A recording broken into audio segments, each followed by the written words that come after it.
అమెరికాకు big shock ఇచ్చింది ISIS.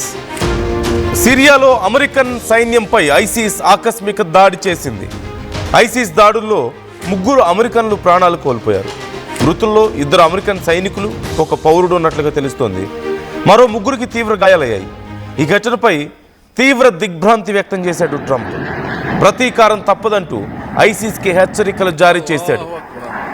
3 Americans ప్రాణాలు కోల్పోయారని, అందులో 2 సైనికులు ఉన్నారని, దీనికి సివియర్ రిటాలియేషన్ ఉండబోతోంది అంటూ అమెరికా ప్రకటించింది.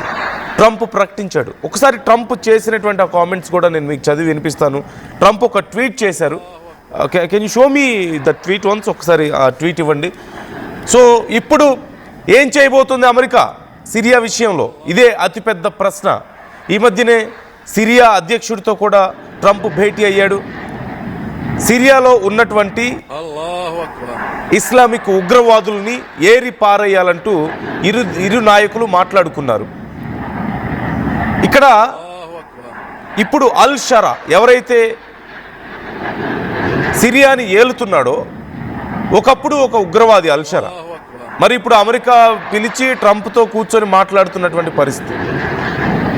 ఏం జరుగుతోంది అసలు? ఎలాంటి రాజకీయం ఇక్కడ జరుగుతోంది?